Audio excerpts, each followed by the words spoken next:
Hello guys, welcome to my channel AJ pharma study. আজকে আমরা আলোচনা করব নতুন একটা টপিক, সেটা হচ্ছে ড্রাগ ডিস্ট্রিবিউশন। তাহলে প্রথমে আমরা দেখব যে ড্রাগ ডিস্ট্রিবিউশন কাকে বলে বা ড্রাগ ডিস্ট্রিবিউশনের ডেফিনেশন কি। তাহলে দেখছি যে যখন আমরা কোনো একটা ড্রাগ নিই, যদি মনে করো সাপোজ ওরাল রুট বা ইন্টারভেনাস রুট, তো যে কোনো রুটে আমরা যখন ড্রাগ নিই সেটা কি হয়, অ্যাবজর্পশন হয়, এবং অ্যাবজর্পশন হওয়ার পর সেটা আমাদের গোটা বডিতে বা টিস্যুতে ছড়িয়ে পড়ে। সেটাকেই আমরা বলি কি, ড্রাগ ডিস্ট্রিবিউশন। তো এখানে লেখা আছে দেখো, যে movement of drug from blood to tissue and cell. তাহলে ড্রাগের মুভমেন্ট কোথায় হচ্ছে, ব্লাড থেকে টিস্যু এবং সেলের মধ্যে। তো এটাকে আমরা বলবো ড্রাগ ডিস্ট্রিবিউশন। তো এখানে একটা ফ্লোচার্টের মধ্যে আমি দেখিয়েছি যে ড্রাগ ডিস্ট্রিবিউশন কিভাবে হচ্ছে। তো প্রথমে দেখো লেখা আছে যে overview of drug distribution, drug distribution কিভাবে হয়। তো প্রথমে দেখো কোনো একটা ড্রাগ তুমি অ্যাডমিনিস্ট্রেশন করলে, তারপরে কি হয় সেটা সেকেন্ডে দেখো অ্যাবজর্পশন হয়, এবং অ্যাবজর্পশন হওয়ার পরে পরে এই ড্রাগটা আমাদের কি হয়, প্লাজমা বা ড্রাগ এন্টার ইন ব্লাড, ব্লাডে সেই ড্রাগটা পৌঁছায়, এবং ওই ড্রাগটা পরবর্তীতে আমাদের হার্টের কাজ কি, ব্লাড সার্কুলেশন করা। এবার থ্রু হার্ট ড্রাগটা আমাদের কি হয়, ছোট ছোট ক্যাপিলারিজে যায়, এবং ওই ক্যাপিলারির মধ্যে কি হয়, ড্রাগটা প্রেজেন্ট থাকে।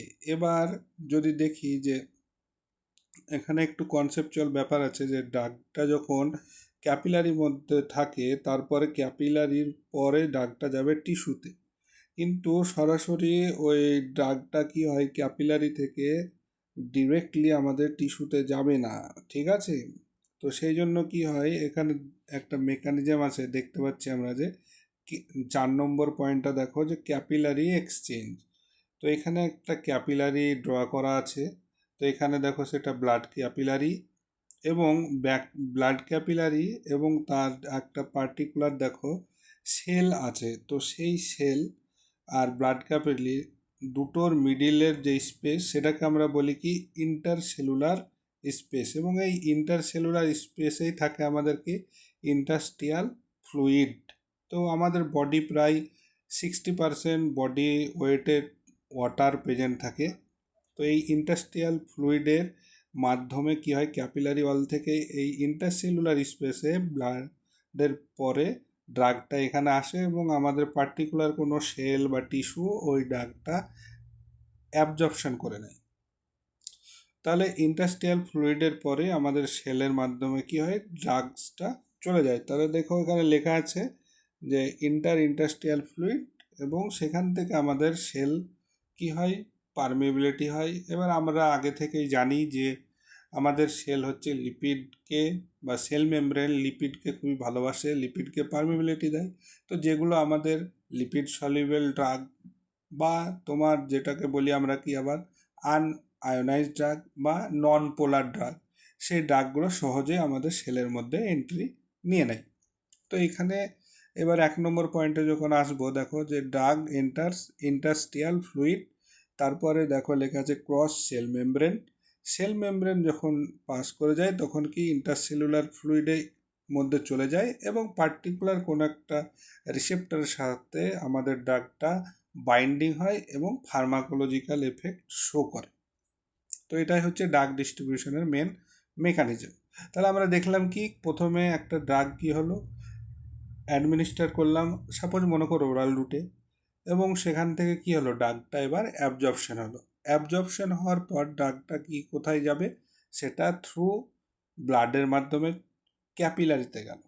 এবার ক্যাপিলারির মধ্যে কি থাকবে, ক্যাপিলারি থেকে ডাইরেক্টলি ড্রাগটা আমাদের টিস্যুতে বা সেলে যেতে পারবে না। তো কি হয়, ড্রাগটা ইন্টারস্টিয়াল ফ্লুইডের ওখানে চলে আসছে।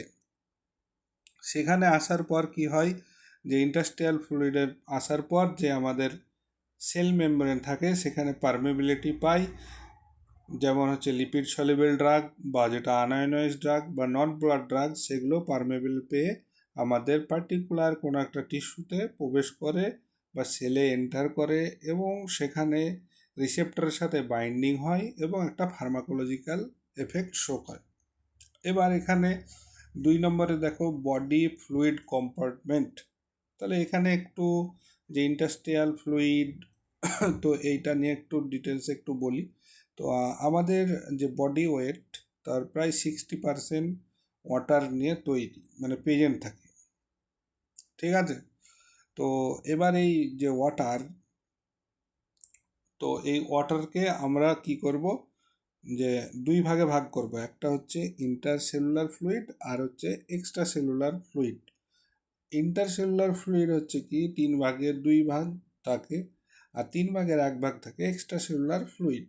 এবার এই এক্সট্রা সেলুলার যে ফ্লুইড সেটা বা কি প্লাজমা, আর একটা হচ্ছে ইন্টারস্টিয়াল ফ্লুইড। এবার প্লাজমা কি ইনসাইড ব্লাড ভেসেল, ব্লাড ভেসেলের মধ্যে যে তুমি পাবে ফ্লুইডটা সেটা হচ্ছে কি এক্সট্রা সেলুলার ফ্লুইড। আর একটা হচ্ছে ইন্টারস্টিয়াল ফ্লুইড, যেটা আমরা দুটো সেল বিটুইন 2 সেলের মধ্যে প্রেজেন্ট থাকবে, তো সেটা হচ্ছে কি ইন্টারস্টিয়াল ফ্লুইড। এবার যখন যে ড্রাগটা আমাদের ব্লাডে থাকে, তো এখানে আরেকটা আমাদের কনসেপ্ট থাকে কি ড্রাগ ইন প্লাজমা বা প্লাজমা প্রোটিন বাইন্ডিং, একটা কনসেপ্ট আছে। তো এখানে 3 নম্বর পয়েন্টটা দেখো ড্রাগ ইন প্লাজমা। তো ড্রাগটা যখন ব্লাডের মধ্যে থাকে, তো আমাদের ব্লাডে কিছু প্লাজমা প্রোটিন থাকে, যেমন অ্যালবুমিন, অ্যালবুমিন, গ্লাইকোপ্রোটিন, এরকম টাইপের আমাদের কিছু প্রোটিন থাকে, প্লাজমা প্রোটিন। তো কোনো ড্রাগ যখন আমাদের সার্কুলেশন সিস্টেমে ব্লাডে যায়, তো প্লাজমার সঙ্গে বাইন্ডিং হয়। তো কিছু ড্রাগ ওই প্লাজমা বা ব্লাডের সাথে বাইন্ডিং হয়, তো সেটাকে আমরা বলি কি প্রোটিন বাউন্ড ড্রাগ বা প্রোটিন বাইন্ডিং ড্রাগ। আর কিছু ড্রাগ যেটা থাকে প্রোটিন এর সঙ্গে বাইন্ডিং হয় না, সেটাকে আমরা বলি কি ফ্রি ড্রাগ।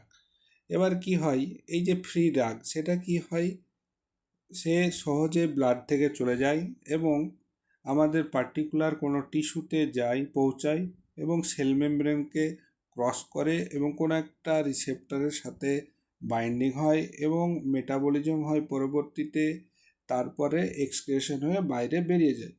আর যেটা আমাদের প্রোটিনের সাথে বাইন্ডিং হয়ে গেল, যে ড্রাগটা প্রোটিন বাইন্ডিং ড্রাগ বা প্রোটিনের সাথে বাইন্ডিং হলো বাউন্ড ড্রাগ, সেটা আমাদের আর ফ্রি ড্রাগ রইল না।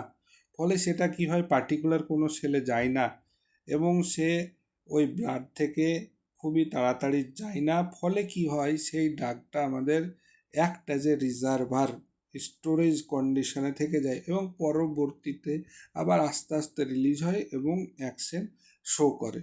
তো এটাই হচ্ছে প্লাজমা প্রোটিন বাইন্ডিং থিওরি। এবার আমাদের যদি দেখো তোমার অ্যাসিডিক ড্রাগ, সেটা অ্যালবুমিনের সাথে ভালো বাইন্ডিং হয়, বেসিক ড্রাগ গ্লাইকোপ্রোটিনের সাথে বাইন্ডিং হয়।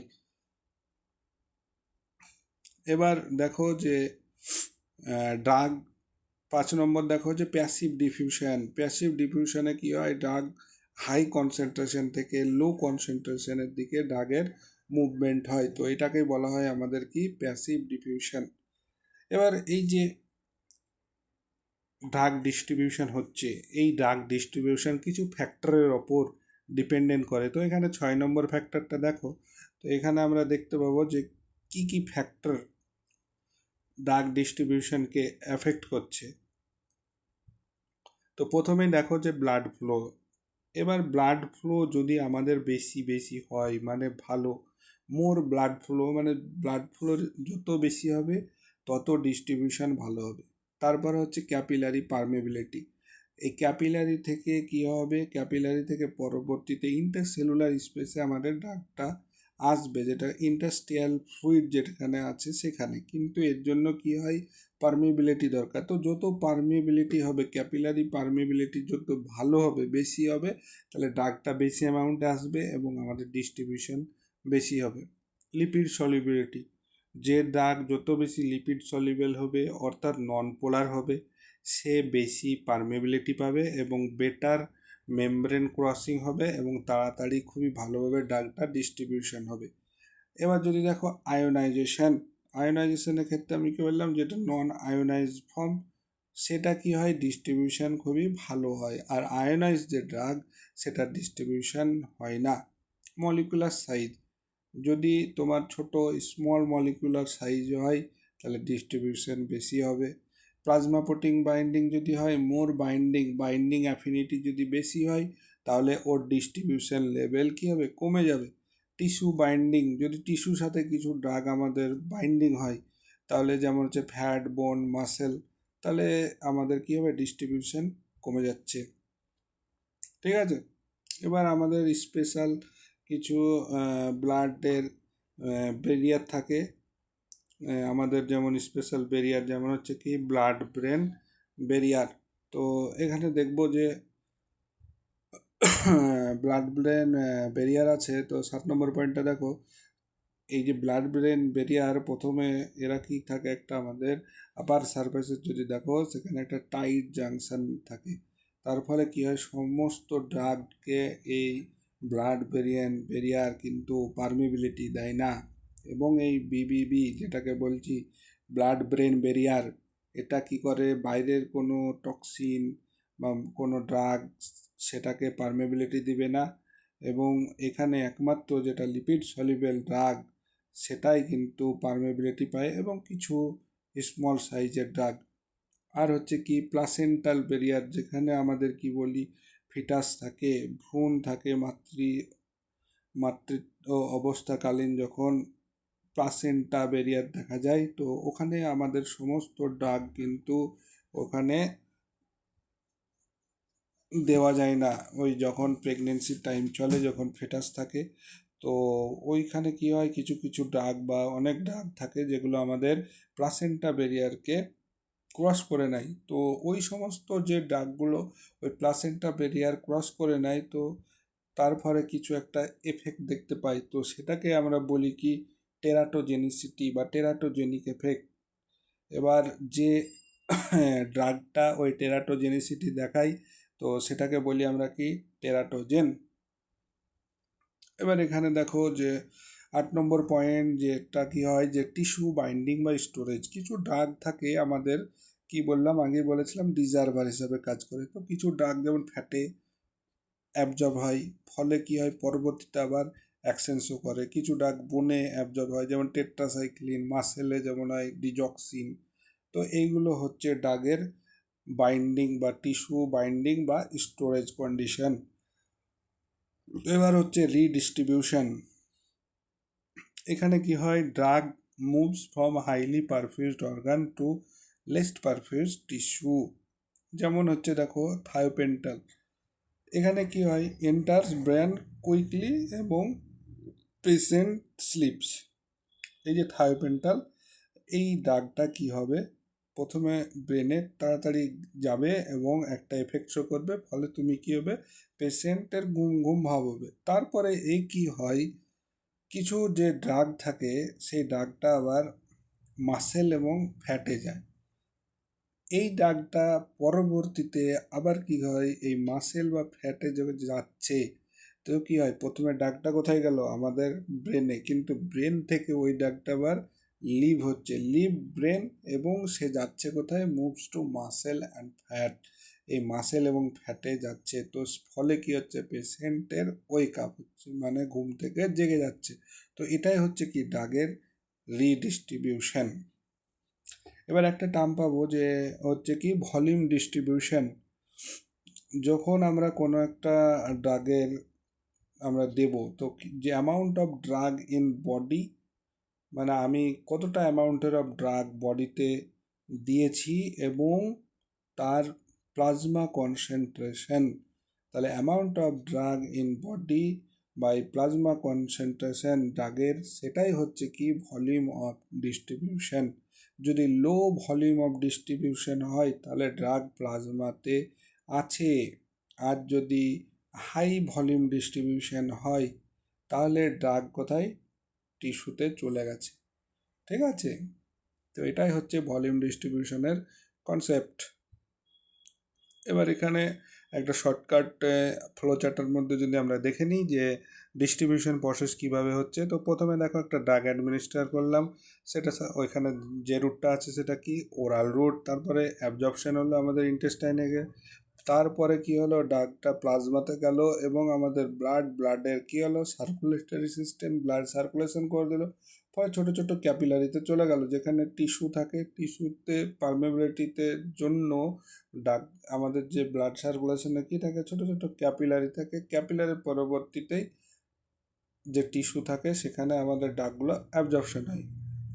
এবার ওই ক্যাপিলারিতে যাওয়ার পর ড্রাগের পারমেবিলিটি হয় এবং ড্রাগ কোথায় যায়, ইন্টারস্টিয়াল ফ্লুইডে যায় এবং সেখান থেকে কোনো একটা পার্টিকুলার সেলে গিয়ে ড্রাগটা এন্টার করে এবং রিসেপ্টরের সাথে বাইন্ডিং করার পর ফার্মাকোলজিক্যাল এফেক্ট শো করে। তো এটাই ছিল যে